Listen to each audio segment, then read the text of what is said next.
مرشد چې ورته ویل کېږي د چا په لاس چې بیعت کېږي د هغې دپاره اصول شته، قواعد شته.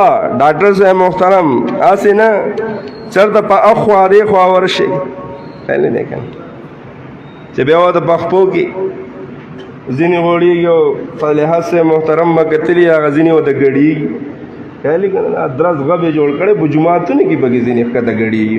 الحمدللہ رب العالمین والصلاة والسلام علی سید الانبیاء والمرسلین. اما بعد، نن سبا د دیوبند حضراتو نه بعض خلق د صوفیاء کرامو رقص وجد تواجد باندې قسمه قسمه اعتراضات هم کوي اور دې ته معاذ الله ګډا وایي، ډانس ورته وایي اور د خپل د اکابرو نه خبر هم نه دي چې هغوی خو خپل کتابونو کې د دې اثبات یې کړی دی. هم په دې سلسلې کې دا د هغوی د حکیم الامت کتاب دی، مولانا اشرف علی تھانوی سے کتاب دے التشرف بمعرفت احادیث التصوف. د دې کتاب په صفحه نمبر 68 کې دی لیکي، عنوان ورکړی رقص وجد و تواجد کی اصل. د دې اصل د احادیث مبارکو نے ثابت کړي. حدیث شریف ذکر کړي حضرت علی رضی اللہ عنہ اور حضرت جعفر رضی اللہ عنہ اور حضرت زید بن حارثہ رضی اللہ عنہ نے حضرت حمزہ رضی اللہ عنہ کی لڑکی میں کہ کون پرورش کرے باہم اختلاف کیا.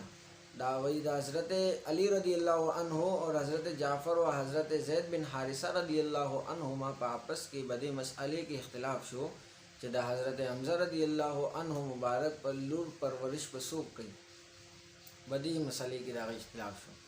نوئی حضور اقدس صلی اللہ علیہ وسلم نے سب کی اس طرح تسلی فرمائی کہ حضرت علی رضی اللہ عنہ سے تو یہ فرمایا کہ تم میرے اور میں تمہارا، وہ ایک خاص حیت پر رقص کرنے لگے.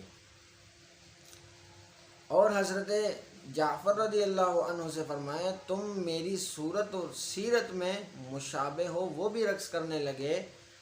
اور حضرت زید بن حارثہ رضی اللہ عنہ سے تو فرمایا تم ہمارے بھائی اور دوست ہو، وہ بھی رقص کرنے لگے. دریوانو صحابہ کرامو رقص کو لو. بیا فائدہ کسا لکھی؟ تانوی صاحب لکھی وہ اس حدیث میں اصل ہے اہل وجد کے رقص کی، جو فرع یا شوق کے غلبے سے ہوتا ہے، اگرچہ وہ غلبہ بے اختیاری سے نہ ہو اس کو تواجد کہتے ہیں. وہی اگر اختیاری ہوئی وجد آئی تو تواجد ہوئے لکھی گی آغا ہم جائز دے بشرطی کا کسی غرض فاسد ریا وغیرہ سے نہ ہو، مگر آئی کہ نیت دا ریا نوی. بیادہ دویم کتاب دے اشرف السوانح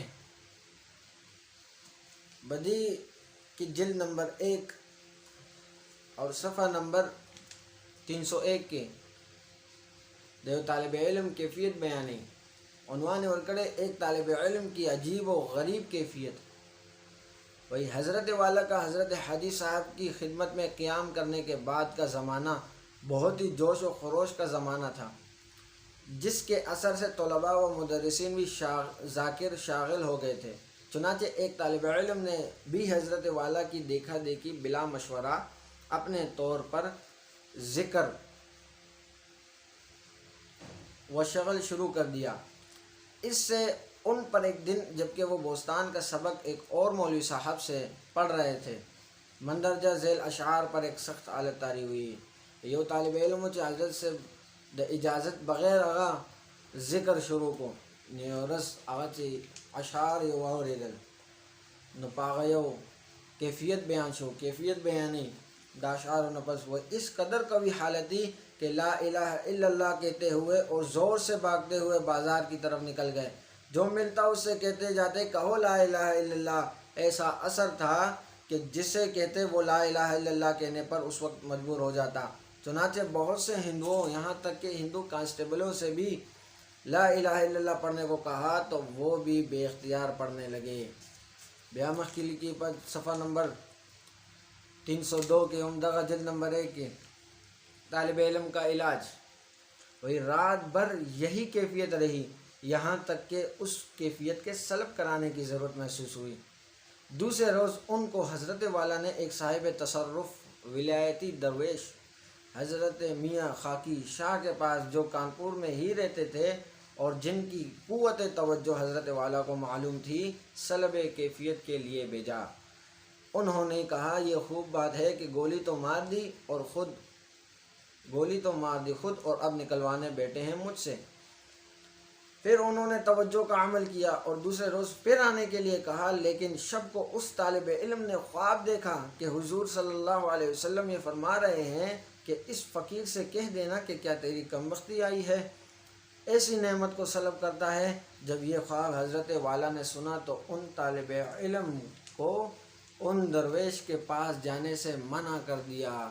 جو دی طالب علم خوب وقت حضور علیہ السلام علیہ فرمائی کہ دا خو یو نعمت دے اور دی فقیر ته ووایه ستا کمبختي راغلی ده چې دا کیفیت نه سلب کې۔